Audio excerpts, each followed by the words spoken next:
In Development Debates, we take a look at issues shaping the future and present of China. Today, we'll see what experts have to say about the role of Chinese investments abroad.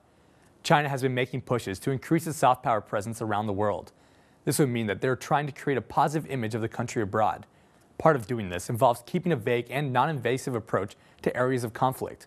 It's also involving bringing in cash and construction to developing countries. They've been approaching markets in Africa, Southeast Asia, and Latin America with offers of large loans and investments. Oftentimes, China will expect a trade-off for an investment. If a country wants an injection of capital or Chinese workers to build infrastructure, the host country will normally trade off its natural resources. For Latin America, the hottest natural resource to trade off is oil. For Africa, it's oil and precious metals. For Southeast Asia, it's about opening up trade lanes, food, energy, and forming allegiances. Normally, the role of the great donor goes to the United States, but large cutbacks in international and military spending has created opportunity for China.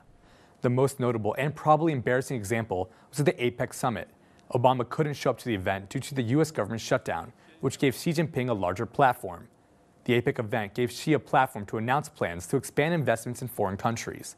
China's investments in foreign countries has greatly increased in the past 10 years in efforts to reach available markets and gather resources. Huang Wenbin and Andreas Wilks of the World Agroforestry Center wrote a piece in 2011 called Analysis of China's Overseas Investment Policies. They said, quote, "In recent years, in line with China's going out strategy announced in 2000, China's overseas investment activities have increased greatly and at increasing rates. By the end of 2009, the total value of China's outward foreign direct investment had reached $5.6 billion US. Policies have played strong supporting roles in bringing about this trend by facilitation and encouraging Chinese companies to make overseas investments." They also added that, quote, "The engagement of private companies in overseas investment has changed during the course of China's reforms.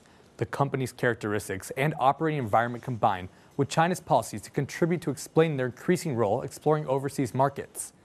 So this quote from the analysis implies that China's investment abroad is also largely a reaction to the interests of private investments. This would be contrary to the widely held belief that Chinese investment abroad is only government-driven. Another commonly held belief is that investment by China abroad is functioning as aid. In certain definition of aid, this is true, but the end goal might not fit the standards of most international organizations. Derek Scissors, a PhD working for the Heritage Foundation, wrote a piece titled China's Global Investment Rises. The U.S. should focus on competition. He said, quote, "In 2012, Chinese outbound investment set new records both in the U.S. and around the world. North America has jumped to the forefront of Chinese business activity, but this development is likely to be temporary. The pattern over time is for Chinese enterprises to move as a group from region to region. Energy and metals draw the most money. The outlook for Chinese investment in 2013 and beyond is positive, but setbacks will continue to occur, due in part to foreign suspicion of state firms." The knowledge gained from looking at these experts is that the Chinese government is looking to expand its presence abroad for both its private enterprises and its state-owned enterprises.